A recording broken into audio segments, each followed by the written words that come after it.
What if I told you the real story of Thanksgiving isn't just about turkey, gratitude, or football, but survival, politics, and a cultural myth that changed America forever? Stay tuned, because in the next 10 minutes, we'll uncover the true origins of Thanksgiving Day, the real 1621 feast, and how it evolved from a fragile peace treaty into a national tradition, even a marketing machine. Our story begins in 1620, when the Mayflower set sail from England, carrying over 100 settlers, a mix of religious separatists and adventurers searching for freedom and opportunity. But freedom came at a cost. After landing in what is now Plymouth, Massachusetts, half of them died during the brutal first winter. Food was scarce, disease was rampant, and survival was uncertain. Then came a turning point: contact with the Wampanoag people. Led by Chief Massasoit and the guidance of a man named Tisquantum, or Squanto, who had learned English after being enslaved in Europe. Squanto taught the settlers how to plant corn, fish, and survive on unfamiliar land skills that would save the colony.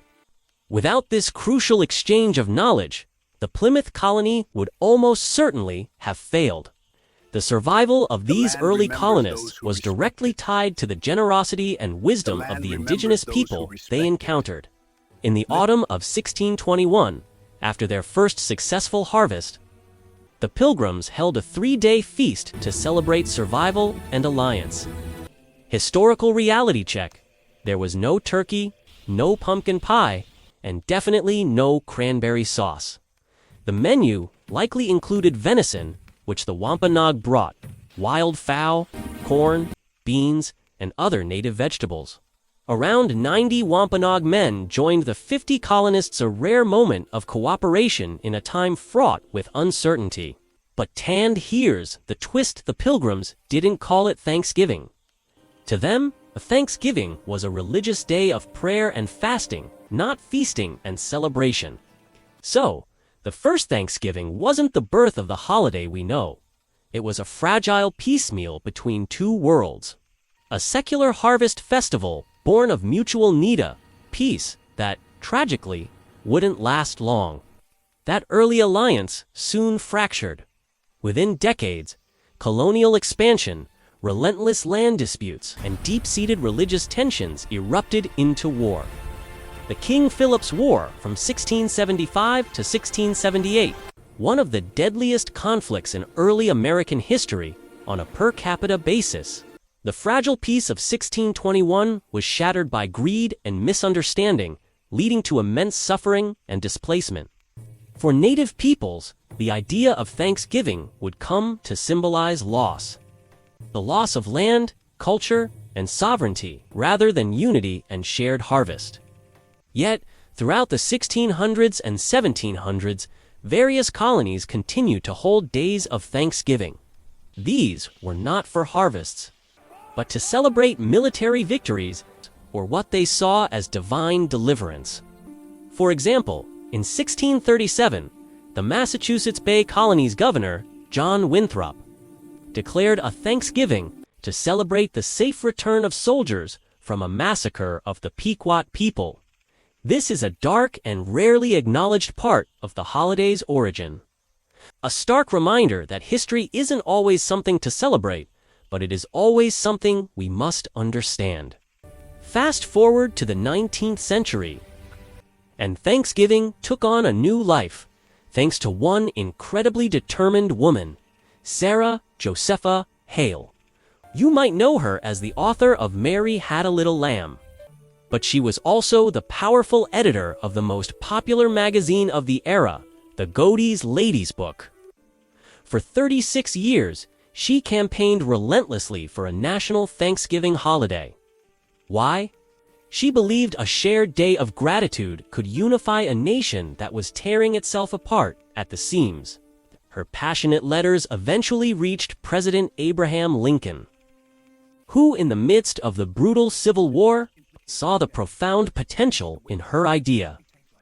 In 1863, persuaded by Hale, Lincoln proclaimed the first official national Thanksgiving, declaring it a time to heal the wounds of the nation and reflect on the country's blessings, even in its darkest hour. From that moment, Thanksgiving became an annual American holiday, celebrated each November, a testament to the hope for unity. By the 20th century, Thanksgiving had transformed again, blending myth, marketing, and media into the holiday we recognize today. Norman Rockwell's famous 1943 painting, Freedom from Want, cemented the idealized image of a happy family gathered around a perfectly roasted turkey. The Macy's Thanksgiving Day Parade, which began in 1924, turned a day of gratitude into a national spectacle of entertainment and commerce. Soon, football games, TV specials, and the commercial frenzy of Black Friday sales joined the modern ritual. And the story of Pilgrims and Native Americans sharing a peaceful meal, it became a simplified, sanitized national myth, a comforting tale taught in schools that smoothed over centuries of conflict and pain. This is why today, many Native American communities observe Thanksgiving as a national day of mourning, a solemn reminder that history always has more than one side. It proves that gratitude can and should coexist with truth. Thanksgiving has always been more than a dinner. It's a mirror of America itself, a story of resilience, contradiction, and constant reinvention. The real origins remind us that while gratitude is powerful, so is truth. To give thanks while acknowledging the complex and sometimes painful past. That's the heart of a more honest and meaningful modern Thanksgiving spirit. So, the next time you sit down for your holiday meal, remember, this tradition was born from survival, rebuilt through hope, and reshaped by generations of Americans. It's a story much richer and more complicated than we were taught. If you enjoyed uncovering the real story behind Thanksgiving, check out our next video for another deep dive into how our favorite holidays came to be. See you in the next one, and remember, understanding the past is the best way to give thanks for the present.